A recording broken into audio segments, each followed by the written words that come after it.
How unstoppable could you be if you didn't worry about your body as a woman? You jump out of the plane and you build your parachute on the way down. I believe I can change my pattern of thinking. Sometimes that feels exhilarating. Yeah. Sometimes that feels horrendous. You will find yourself at anything is possible, whatever it is you're focusing on. I'm looking at people going, literally as if a switch flipped. how do they do that? Personal development, the anything is possible ethos. I want to be like that. The quality of the content last year was incredible. To say that we've leveled up, I think, is an understatement. What I didn't do last year, I am 100% going to do this year. Hello and welcome back to the Anything is Possible podcast. You might not recognise these dulcet tones, and that is because it is my first time with the absolute privilege of co-hosting the podcast with my good friend and colleague, Holly Moore. My name is Heather Agan de Visser, and I'm really excited to welcome you to today's episode. Hi, Hol. Hello. Well, some people will know you if they came to AIP 23 because you held a lot of it together on the stage, but also you have worked on Anything is Possible for the last 18 months. Yep. And prior to that, make events from like 2017. Does that sound about right? I always say it's about 8 years since we first started working together when I used to work in events, which is just insane. So you're here today because you're going to sort of interview me for a change, and then we're going to also talk a little bit about our relationship and kindness and how that's weaved into our work relationship, I guess. Yeah, absolutely. Yeah, it's a bit of a step change, I think, from what you would usually do on the podcast, because there's a lot of key points that I think really resonate with AIP as an audience and as a brand. I suppose where we should probably start is AIP 2024. Yes. It's coming down the track really quickly. Yes. Only a few weeks to go from the point of recording, which is incredible. What are you most excited about for the 2024 show? I think at how we've leveled up in the sense of, the brand partnerships that we've built. This year we're with Garmin, AJ Bell, Money Matters, MasterCard, Strive, Ivana, Glassworks, and then they're just the sponsors. And then on top of that, all the brand partnerships. So that's been amazing. And I know we'll talk a bit about how it works in the background. So to have achieved that is pretty special. I think the content is amazing. You and I have said between us, we've probably got 3 full days worth of a conference if we really wanted to, because like with regards to the speakers at AIP, I cannot tell you the research that goes into finding exactly the right people, as you know. Like we speak to everyone, and there's some people that we really want to get involved, but we just can't find a slot this year. And so, I'm always super confident that the content is going to be amazing. I think seeing familiar faces will be amazing. The people that have come like second year on the run, but also new for us this year. I think all the people that attended last year were a mix of people that knew me potentially through Make Events or knew me through my own social media platform. What's been different this year is there's people that I don't know who have literally connected with the brand as a brand without knowing the person behind it. So many things, but I guess just seeing how we've grown is going to be, super exciting. Yeah, absolutely. And as two people with an events background, it is the most gratifying, exciting moment when the show comes together and the doors are opening and it's all there and it all happens. But you're absolutely right. The quality of the content last year was incredible. To say that we've leveled up, I think, is an understatement. And I feel very, very privileged to hold the role of content strategist for AIP because what that involves is talking to all the speakers and really getting into the content and putting the customer first in terms of thinking about, you guys as ticket holders who have invested your time and money to spend the day with us, in the warm embrace of the brand, and you're all going to go on different journeys. That's what I love about it is the agenda is open to choose your own adventure. You can choose what is the most important to you for the year.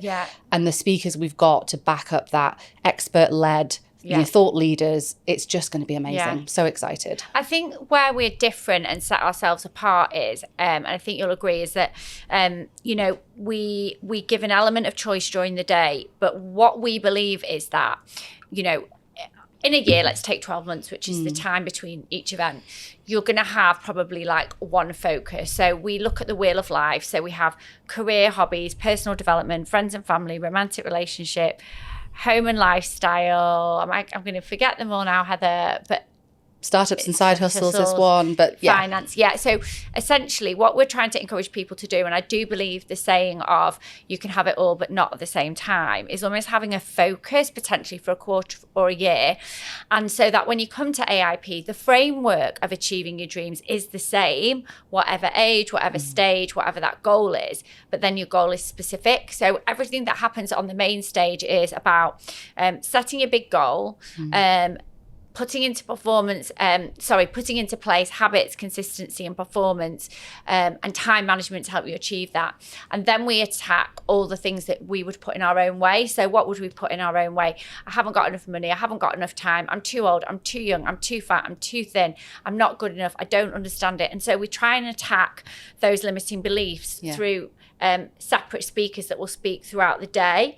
And then when you obviously talk about choose your own adventure, we then have a breakout session, and we don't make you book that in advance, because I think sometimes you come to an event thinking what you know what you want to work on, and it changes. But this year you can go to startup and side hustles, you can go to career, you can go to home and lifestyle, you can go to finance, you can go to fitness and wellness, and you can go and see different talks over a 2-hour period. But then not only that, you get all that like digital content after, so you can watch everything you've missed anyway. But we use like a really tight framework, and it's a framework that I believe in, that we used last year. So it's how do we take that framework, how do we take the same messaging that we wanted to give last year and make it different? Because of course we don't want someone to come 2023 and not want to come 24 and 25, because it's the same. And I think you'll get this, Heather. We had so many amazing speakers last year, and a majority of them wanted to return, and we felt so bad saying, oh God, I'm so sorry. Like, it's not that we don't want you. If we could repeat the conference all over again, we 100% would, but we need to make sure it's different each year. And I do think last year's speakers will take some beating. Hopefully the way that we'll do that is just about creating a different experience. So I think, the speakers are as equally amazing every year. It's then just creating, a different experience. And I think that, we've had so many success stories, as you know, Heather, which we're going to share on the day from last year, that it is doing what we wanted it to do, isn't it? And it's so exciting because we're in the thick of it all the time, right in the belly of the beast with the brand and the event. And so it's wonderful to take a step back and have this conversation as an example to kind of go, actually, yes, this is year 2. We are progressing as we wanted to. The offer is incredible. And what I really get from what you've been saying about, and this is one of the reasons I fell in love with the AIP concept right from the jump, is there is something for everyone. I find myself saying to people, you will find yourself at anything is possible, whatever it is you're focusing on. And there's something for you wherever you're at in the journey, and what you're wanting to look at this part of the year. I wonder for you, Hol, if you had to choose a segment of the Wheel of Life to focus on right now, what would it be? Well, I mean, we've talked about this quite a lot. I think my focus last year was fitness. I think I talked about it a lot, and I was hammering the gym and like fitness. And I've, there's some habits that I've formed that I'm really pleased with and grateful for that have stuck from last year.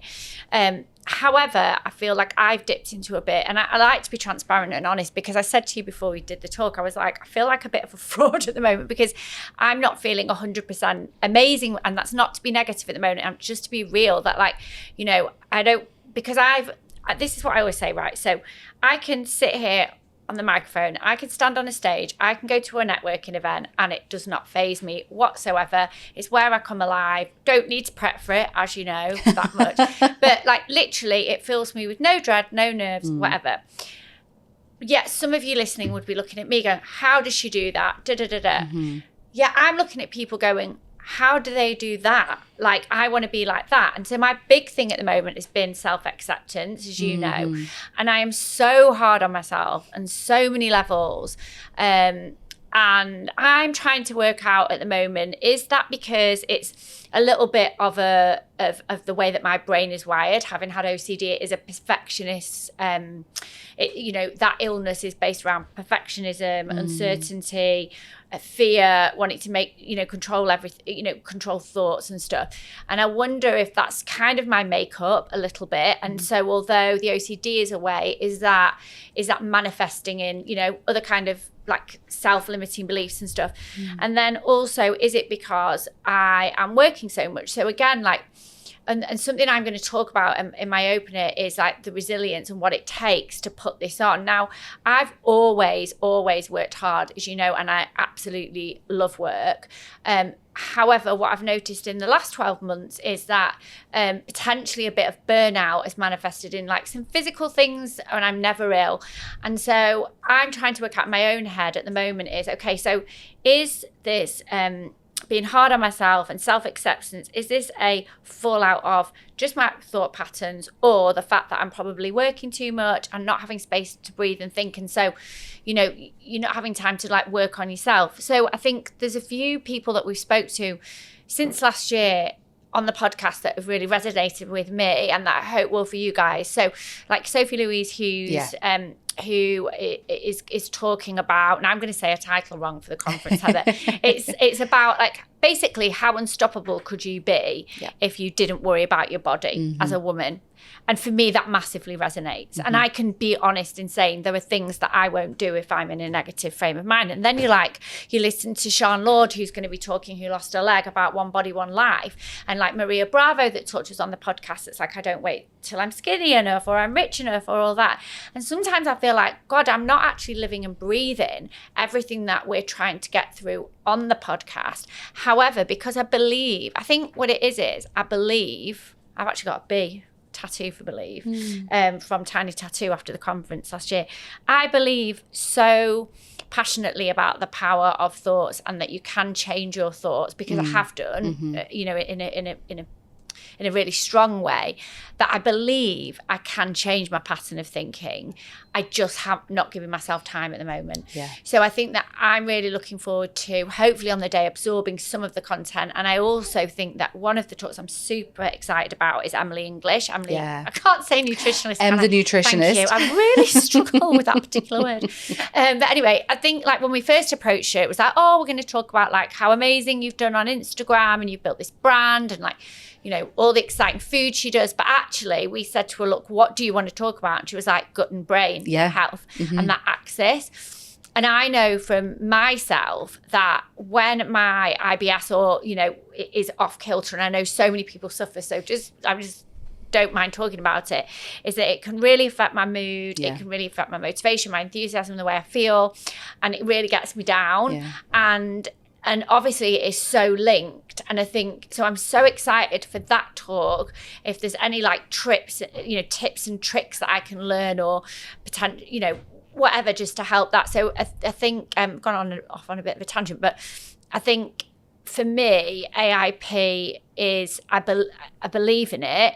I just am being realistic to all of you out there, that sometimes we don't have that time to totally focus on ourselves. So actually, you know, even for me that's going to be busy on the day, like that time out. And I tell you what I didn't do last year, Heather, that I am 100% going to do this year, is my plan was to sit back for a few days after and watch all the content myself as if I was at the conference and do the work. And I didn't. And I am going to do that this year, because I think there's so much value in there. I like, you know, why put on the conference and then not do the work myself? So And what was even the question now? Well, the question originally was, what is your focus of the Wheel of Life? So self-acceptance. Self-acceptance. And I think, you know, I'm not necessarily relating it completely to body image, which Sophie's going to talk about, but actually if I could be a little less hard on myself, and I think being hard on yourself does stem from a place of fear, actually. You know, how so? I think that, so a few things. I think that, you know, obviously I've got 3 businesses and I'm on a journey at the moment to build up the management team at Make so I can step back, but there's so much fear attached to that, which is around letting clients down, letting the team down, you know, losing work because I didn't have my eyes all over it, like have I delegated properly, like all of that. So that's quite fear-led. I think that, so definitely that with work, you know, with the self-acceptance things on other layers, it's almost like, I suppose the overriding thought I sometimes have is, am I good enough? Like without this, am I good enough? Without this, am I good enough? But I genuinely think, I mean, people will say to me, and I know this is something that has come up. So I went to the Albright event called Step Up, and one of the talkers was Caggie Dunlop and Kirsty Gallagher. And they taught, and I know you love them because they're all about like, follow them if you're not, guys, but all about astrology and the moon. And they were saying things like, we think ourselves busy. So we're so busy all the time, we don't have time to think. Yeah. They talked about like sitting and just, I'm sad. Okay, I'm sad. Yeah. I'm sad. Just sit with that. And then another one that I listened to recently, I think it was like an Oprah one, is I'm not too bad at, I'm not one of these people that is particularly a self-soother. So I don't particularly go like, oh, I'm feeling a bit rubbish about this. I'll eat a load of biscuits. I'll drink a bottle of wine. Like well, you know that the wine did used to be, but I have knocked that on the head. So I am getting much better at like just not going to like a numbing behavior. But actually, like when you've got that urge to go, oh, I just want to eat chocolate, or oh, I just want to go out and get drunk with my friends or whatever, like maybe you generally want to do those things, but if you know that they're because of the way you're feeling, it's almost going, stopping in the moment. And when do we ever have time to do this? But stopping in the moment and going, right, what is this telling me? What do I need right now that I'm not getting, that I want to get in a packet of biscuits, kind of thing. So, I think there's a lot. And I'm hopeful that, like, I think my plan is after AIP, which has been pretty intense, is we want to get everything booked, don't we? So we want to have 2025 booked so people can just sign up and be on the waiting list, which then give ourselves a little bit of breathing space, and actually give myself a little bit of breathing space to have like maybe a good few weeks off where I can just feel the fear that, okay, the team are going to be okay without me. The other fear, sorry, Heather, as well, is not just like make being okay without me, but if I don't do stuff on AIP for like 3-4 weeks, does that mean, what am I trying to say? Basically, like, does that mean... Does it lose momentum? Yes. Does it just stop? Because I think that one thing that I disappointed myself with this year is I had all these intentions of really building the community and being constantly in there chatting and getting the community chatting. This is our Facebook community group, by the way, which you can join. And I really feel that I haven't done that in the way I wanted to. But then at the same time, there is only so much, I can do. Yeah. But that's a fear thing. Yeah. Absolutely. And I think what's really important to catch with what you've just said is personal development, the anything is possible ethos, all of the experience that you'll have, whether it's with the brand in the Facebook group or in the show. It's not about reaching an end destination where you've nailed it. It's not like, oh, I've done it, I'm complete, I never have to think about this stuff again, because I've always thought about it like it's kind of like whack-a-mole, you get one and then 10 others pop up in different ways, and through the wheel of life, exactly. And for me to take an even sort of bigger step back, the whole human experience is about evolution. It's all about getting to a point where you can continue to evolve and continue to change and to choose what is right for you in the moment. And once we accept that is part of the path, it takes a lot of the pressure off. It's not, am I succeeding or am I failing? Am I better? Am I worse? Am I up? Am I down? It's actually, this is all part of the journey and the experience that we're on, and we're always evolving. So it's almost a case of, this is a new layer of uncovering who I am. This is a next step for me. And AIP really creates an opportunity to come as you are and to find where you're at in that environment. So I'm really excited to see what resonates most with you this year, because I would be willing to bet that it won't be what you think it is, sat here right now talking about this. What do you think it's going to be? For you? I hope it will be, the self-acceptance piece is massive, and I hope that is of benefit to you. But I'm hoping it will be more of because you're not attending as a delegate, you're hosting, you're keynote speaking, you're running the show, you're behind the brand.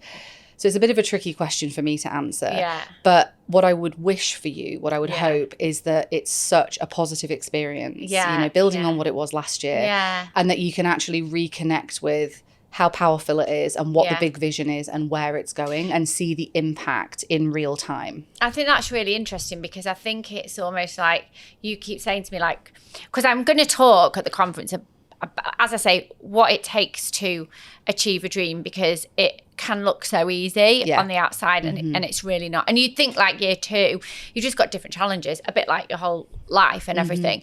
But I think that when it's really weird because I'm holding so much of it now. Yeah. And, you know, there will be some jobs advertised soon, guys, because we are going to need a team on this.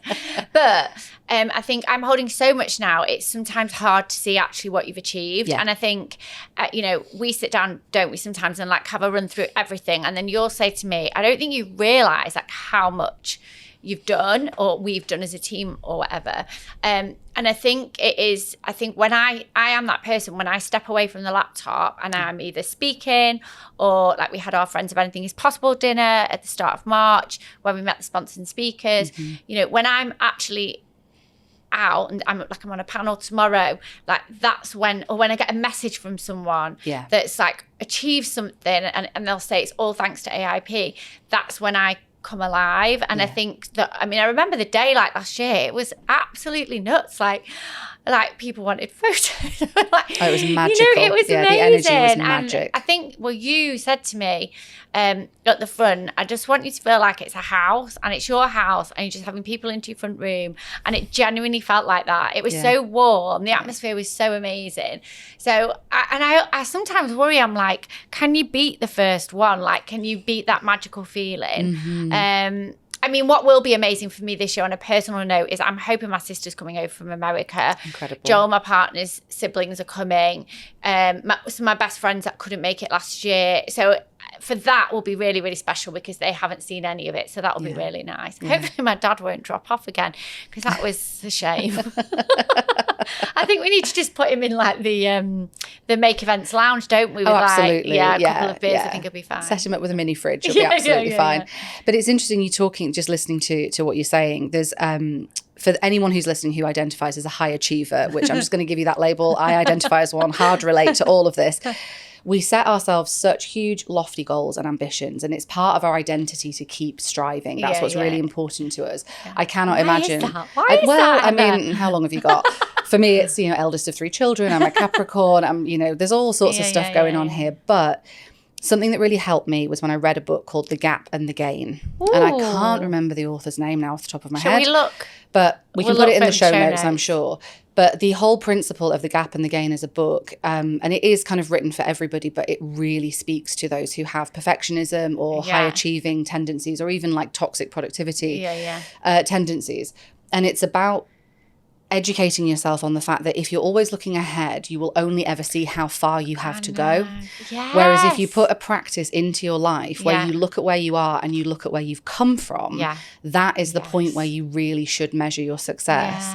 You know, it's like, I think about it like if you're climbing up a mountain, you know, you can look up to the summit and think, oh God, I don't know if I can do this. But if you actually just take a second and look back as how far you've come, you think, I've already done most of the work, or I've already come so far. So there's loads of reframes and really interesting ways of thinking in that book. But as a principle for me, that really helps me to stay grounded and take stock in the moment when things feel, whether it's overwhelming or like I'm not getting there fast enough or it's not good enough, and all of those things that kind of mix into this soup of conversation that we're having. Taking a moment and looking back at how far you've come can be so helpful.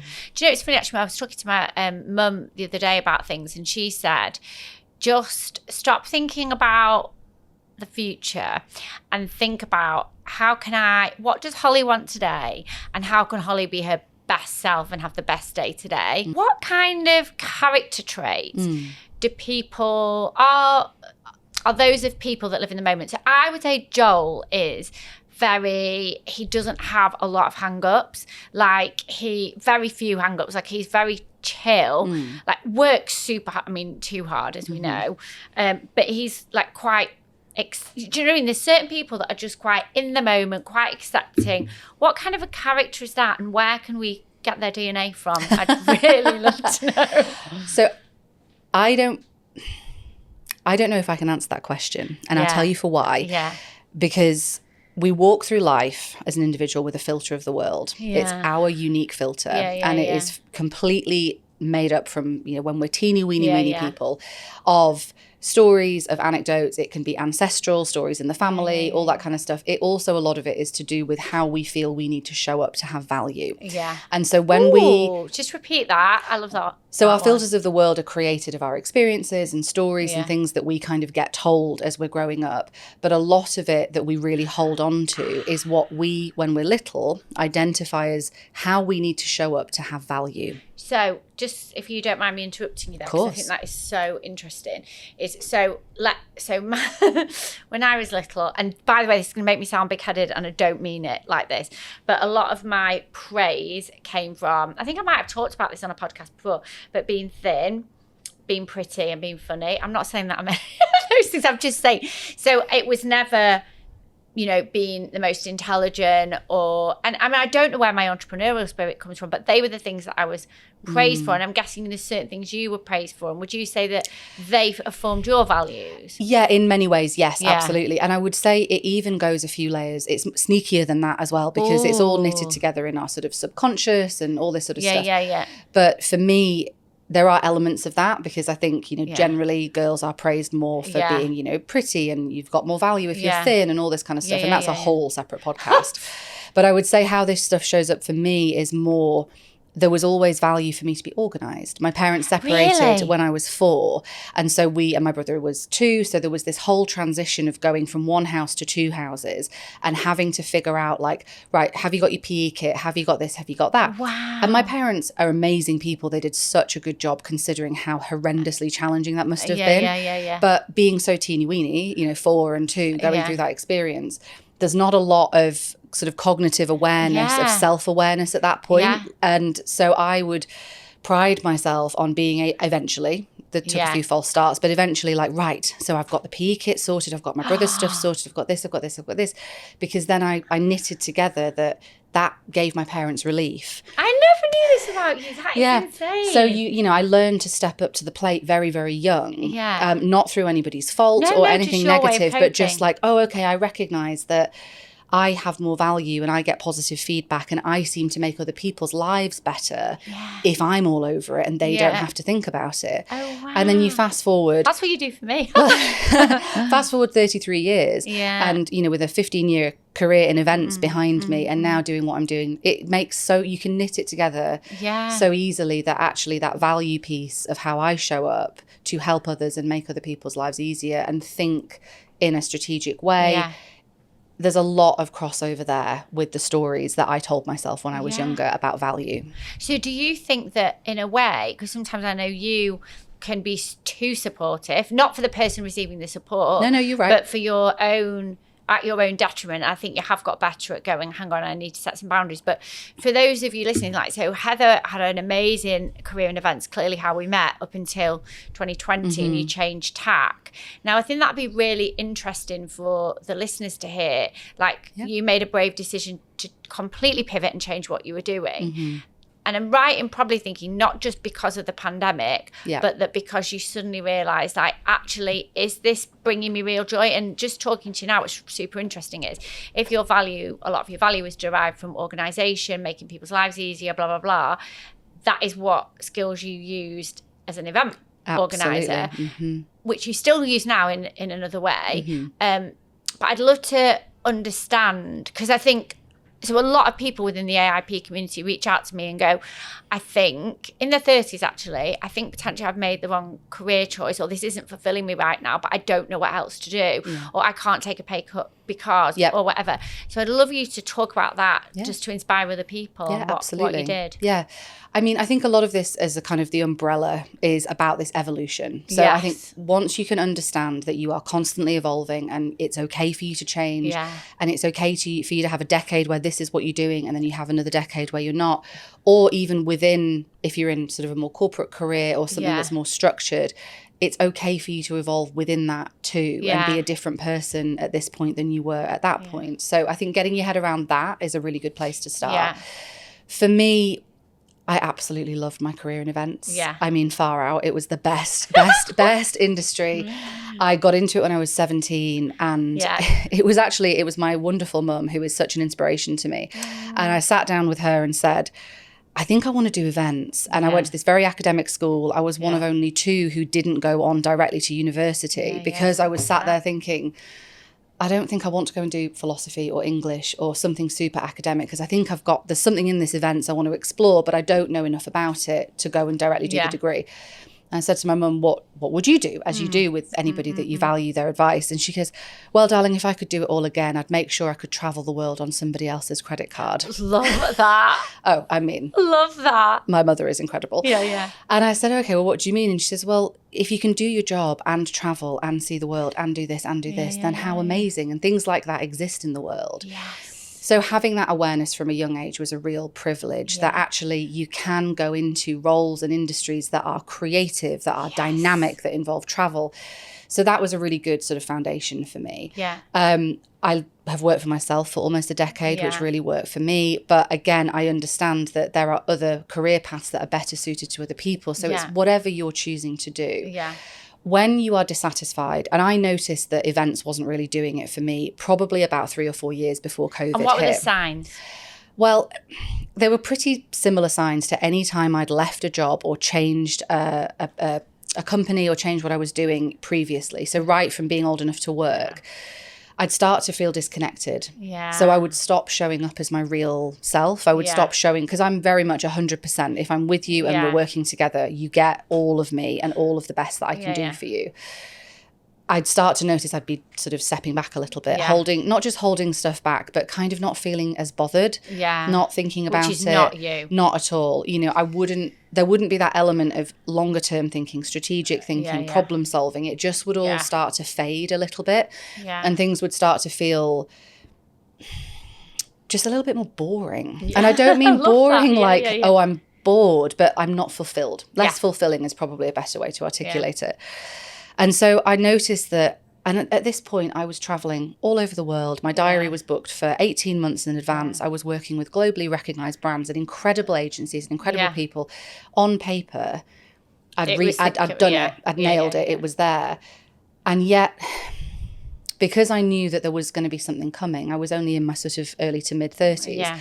And I thought, well, this could be it for the next 20, 30 years. So how does this marry up? If you're feeling unfulfilled and like something's missing, and if you stay in this industry, you're going to need to be in it, you want to be in it for the long run. How do you get that spark back? How do you do it? And I looked around at other, peers and people who were older than me, and I thought, well, that works for them. I don't think it's quite right for me. And I was stuck. I felt really stuck for a good few years, quietly, and still went out and did the job and still gave it my best. Just kind of a little bit like the colour was more muted in everything. Yeah. I enjoyed it. The people I work with are incredible. The clients. And when you're on site as well, it's the vibe. That's why you do it. Anyone who's listening who's in events will be like, that's the vibe. Yeah. Stressful as it might be. Yeah. You create this family bond and it's amazing. But I think there was always this sort of a window was open somewhere in the future that I thought I need to open that window and see what's there. Yeah. And I hadn't got an answer. Yeah. And then COVID happened. Yeah. And at the time when COVID happened, I was covering wonderful Heather in the other Heather in the Make Events team, covering her maternity leave. Yeah. So I'd been in the business and I was going to be here for 12 months and I was ready for that. Yeah. Because it was going to give me a different experience, more of a steady pace. Yeah. So I had already started to change what my life looked like. It wasn't as much travel, was there? Not as much travel. Yeah. I was more grounded. My husband was also changing his career at the time. So there was a lot of stuff going on that fell into place. And then lockdown happened. Yeah. And fast forward kind of, because we all lost our minds collectively for many months. Together. Holly and I lost our minds together, as with the team. It was a whole experience. Yeah. For better or worse. But then after a certain period of time, I realised that I was never going to have this opportunity again where there was nothing but blue sky. Oh, God, I love that. Nothing there apart from what I was going to choose to do with it. Of course, because we always look back and hindsight's divine. I look back and I was like, I just wish I'd started sooner. Yeah. But I started looking at, well, if you could do anything, if you really believed anything was possible, what would you do? And for me, it's always been about coaching, speaking, facilitating, because and this is the big kind of lofty vision statement stuff. I believe that we all have an incredible power within ourselves to achieve and to do and to be the best version of ourselves. And it might change depending on the age and stage, but there's a real connection to self that I think a lot of people spend a lot of time in their life moving away from rather than moving towards. And so I decided to build a business based around supporting people and organizations to reconnect to that inner power.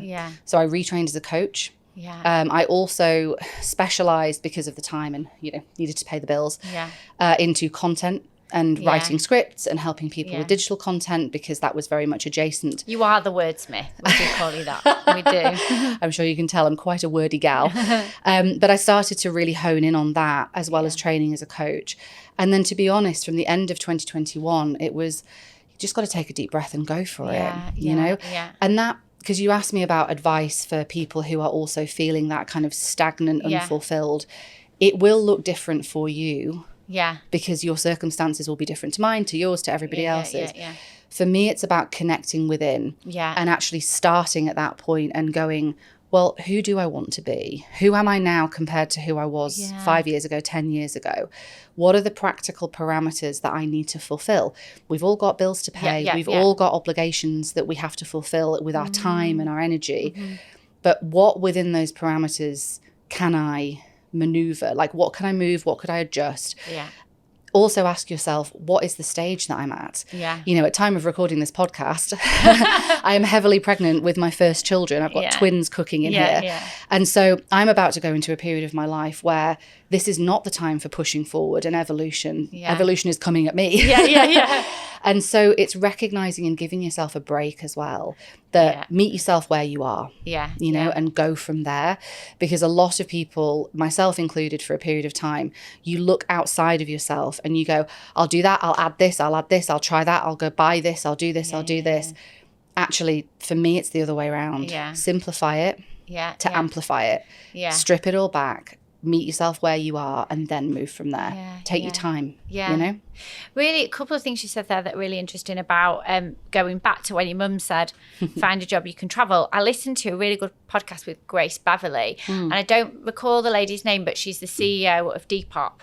And she, when she was making her initial career choice, which was actually investment banking in the beginning, her theory was find a job where they'll pay you to learn.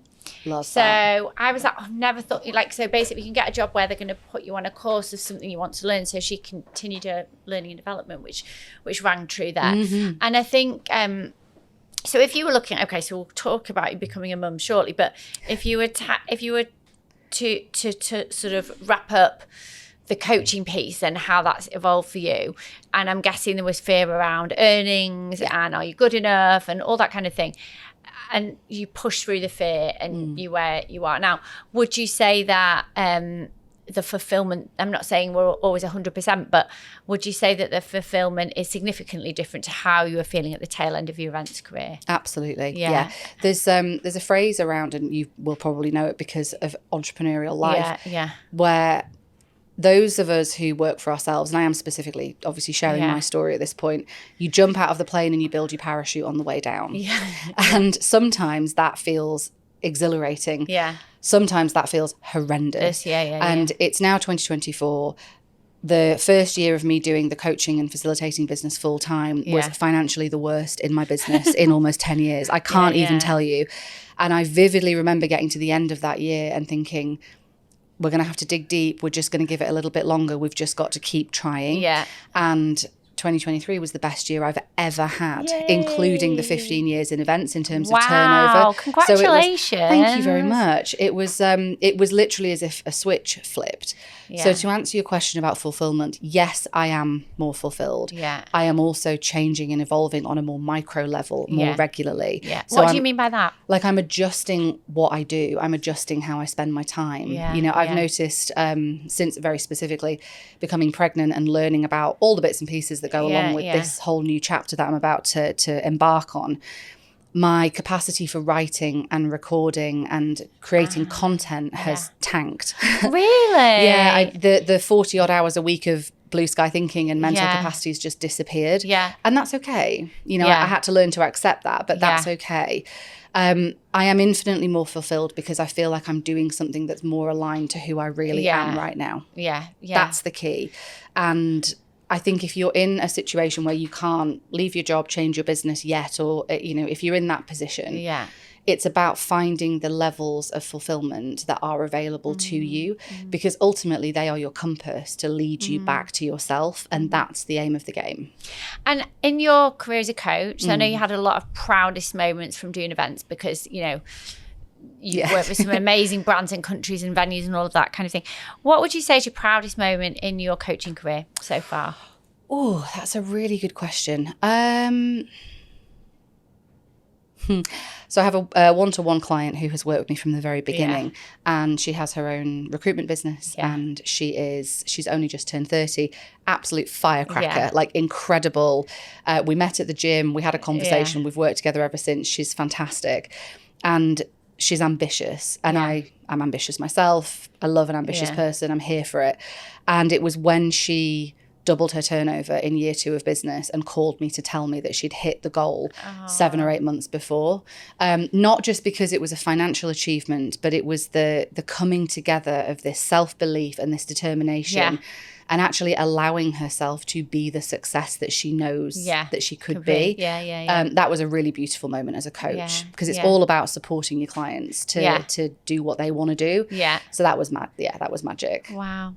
And I think what might be nice for us to touch on is friendship as well, because I think I started the business with the motto of like, work hard, be nice. Now, I remember looking back at different events companies over the years and thinking, oh, the female owner of that's got a real reputation, as like not that nice and things like that. And actually, I think as you get older and as you run a business, I realised that there's probably a lot of people that think that about me. And I don't mean that in a self-deprecating way, in that when you have a business, there are decisions that you're going to make that you are not going to be popular, right? And so you can't control people outside or inside of the organisation in terms of how they might view those decisions. You also, as a leader, can make poor decisions. And something that I live by is, well, it's a phrase, your customer's truth is your truth, but actually you can apply that to everything. And I think I've said this before on the podcast, but you... So somebody might think a certain way about you that's negative, or a situation that you've been involved in together. This person might think this of it and you think this of it, and you will never disagree. And you believe that that person is the person at fault or wrong, and vice versa. And I think when I heard that phrase, your customer's truth is your truth, and what you alluded to before about we're all these people with individual thoughts and values and histories and everything, is that you may fall out with someone, or you may have a disagreement with someone, and actually their thought about the situation is as valid as your thoughts. And that's really, really helped me in that, you live in your own story, right? And I think that I've just always, so I think whereas I thought in the beginning, oh, why would anybody say anything bad about anybody? I've realised that is just life. And particularly having a business, you're never going to be 100% popular. But I think that one thing that, there's another saying, isn't there, that, what is it? I'll get it wrong. But basically, it's about what people say when you're not listening is your brand, in a way. Lord knows what they say about me. But I would say the overwhelming word that I, and anyone that knows you, would have for you is kindness, and also so genuine. And like I there's no edge, like that is who you are. Thank you. I think a testament to how long you've worked for us in and out of the business.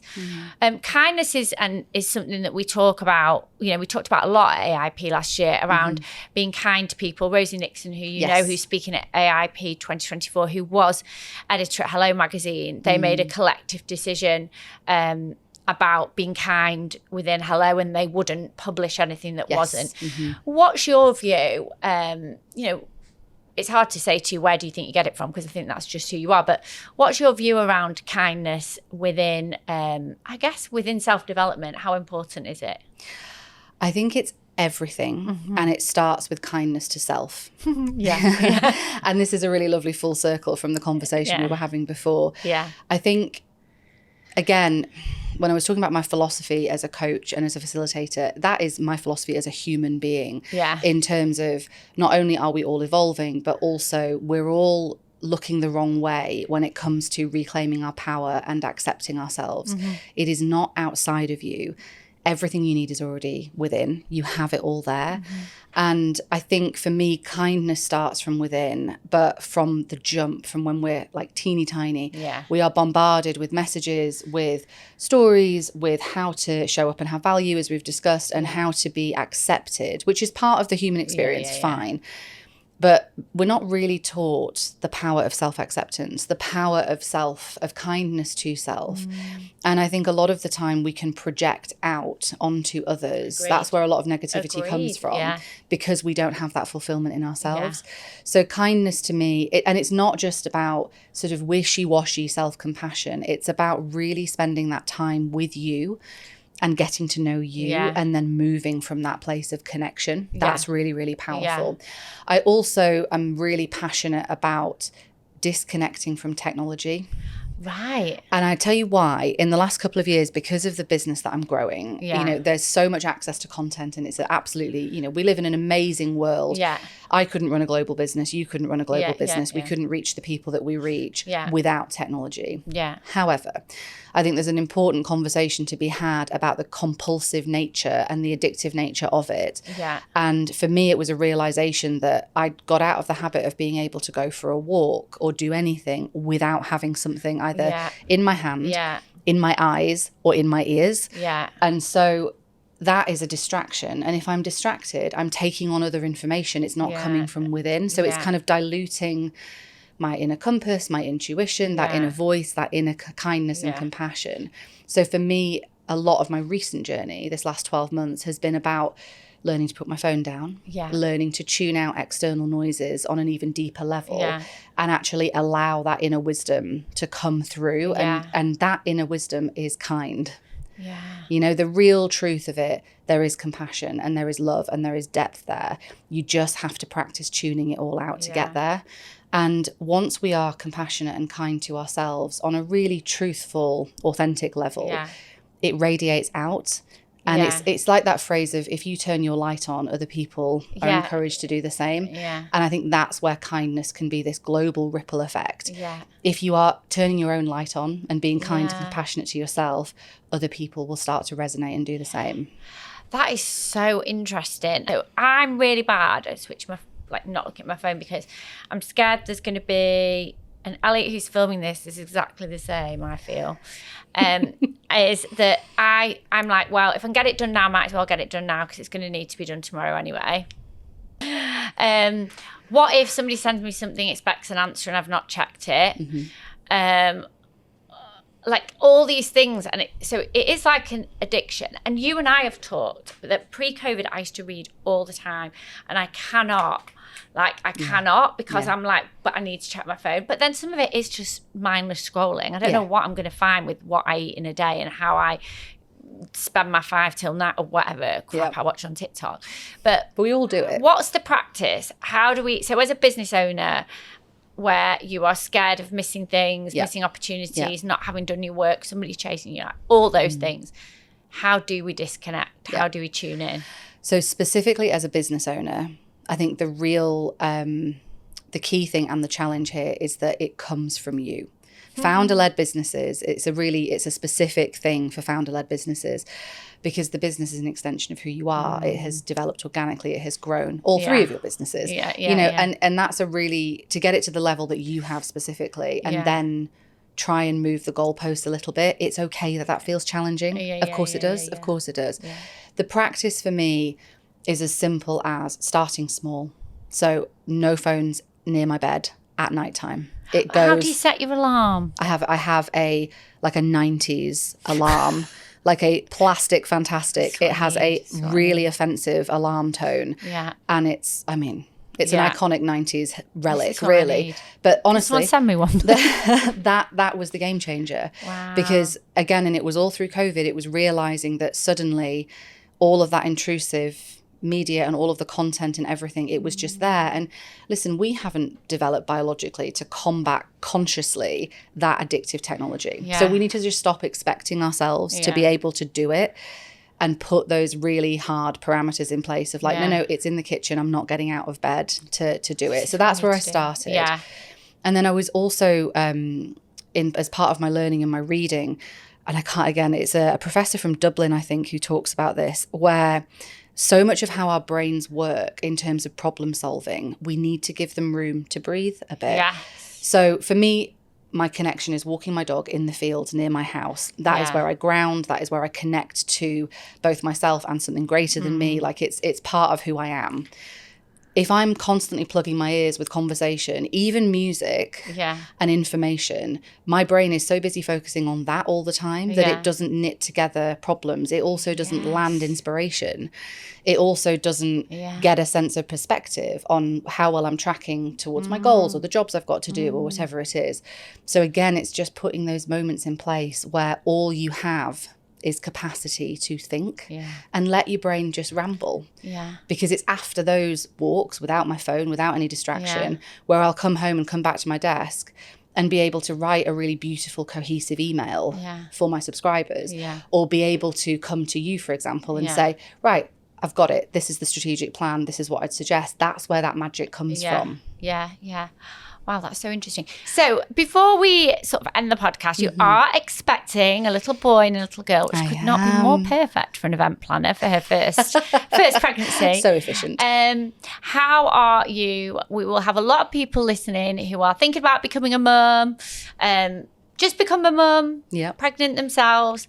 How is that all feeling to you? I feel like you've had a pretty great pregnancy in terms of your mental health. And I mean, I might or may not be wrong, but no, absolutely. I think that's really important to acknowledge. Pregnancy is different for everybody. So I can only speak from my experience. It has been something that, the word that I would describe this whole experience is reverence. I feel as if I am completely in the hands of something greater than me with this entire process, which I know is a little bit, woo-woo. But we're, fine. If you're not woo-woo, you're woo-woo adjacent. All are welcome here. It's fine. But I'm very well. I'm getting towards the end of it now. So in terms of, the physical stuff that goes on with it. and anyone who has been pregnant or is, it changes. It changes every 5 minutes. It's been a huge lesson in surrender. Because you are on this completely different path. I'm so excited for what's to come. I feel so completely in awe of life and what it brings. But I'm also very grateful that this has happened for me at a time when I'm ready. I feel just incredibly grateful for the timing of it. And we shall see what happens next, I definitely went through the phase at the beginning where I was reading too much and reading the books and listening to the stuff and trying to get all the information, which I think is pretty normal process. And I realised I was developing a whole new layer of anxiety about stuff that I can't control anyway. So, we shall see. Aww. Twin mum incoming, and spring 2024. It'll be mid-April. So, unfortunately, I will not be in person at AIP Live 2024. But I will be with all of you in spirit and thinking of you as much as I can, with bringing 2 babies into the world. And if you were going to be a delegate, Heather, anything is possible, 2024, how would you navigate to have the best day? Oh, what a great question. I would come on time. I would get there for 8. I would have my coffee. I'd have my breakfast. I would take advantage of all of the things my ticket gets me. I don't know whether I would come with somebody or whether I would come on my own. I like going to stuff on my own. I like going to stuff on my own as well, because it means I can be selfish and focus, which is what these kinds of events are all about. The keynotes on the main stage just cover so much, and there's so much power and wisdom in that. So again, I would make sure that I take advantage of using the workbook and have a pen ready and just come prepped and ready to learn. I think I would also just encourage myself, if I was able to attend this year, just go with an open mind. Go with an open mind. Do a bit of prep beforehand, read the agenda, see what speaks to you, but go ready to just go on the journey on the day. It's such an amazing thing. And there's nothing else like it. especially not in Manchester. There definitely isn't. And I'd actually argue in the UK, to be honest. And I think my tip to follow on from that, and I've alluded to it myself before, try and take the Sunday to yourself. Yeah. We don't release the content till like a week or so after, but I think just being with your own thoughts, thinking about what you've learned, going through your notebook, making some plans the next day for me is really important. Yeah, like extending that self-care. Yeah. And creating that space, right? We were talking about minimizing distractions and letting your brain knit things together. Yeah. Doing that the following day with the workbook, in creating a lovely experience for yourself, that will really help to land some of the aha moments, as Oprah would like to say, from the day. So yeah. So also, just to finish the podcast, it's been delightful just to chat to you and have some free therapy. What does, and I don't think I've ever asked you this before, Heather, what does anything is possible mean to you? Anything is possible to me is all about seeing the opportunity in life. It's all about approaching everything as a yes and rather than a no but. So it's approaching life, seeing it as a cup half full, and there is so much available to us, even in the hard seasons, even in the times where we feel like we can't see the wood for the trees. It's about showing up with an attitude of, yes, and I can do this. You know, it's a mindset piece. I think we're very, very lucky to even be able to have the conversations about how can we improve, how can we better ourselves, how can we do that. So for me, anything is possible is like meeting life where it is and going for it. Yeah, as you have. So good luck with everything with these two gorgeous babies. I cannot wait to meet them, find out what you're going to call them and see your next evolution. And I'm so hoping that you've had them by AIP and then we can have a pic of you on the screen. So we shall see. Thank you for being the most amazing friend and absolutely instrumental in AIP's journey. Thank you for having me, Hol. Thank you.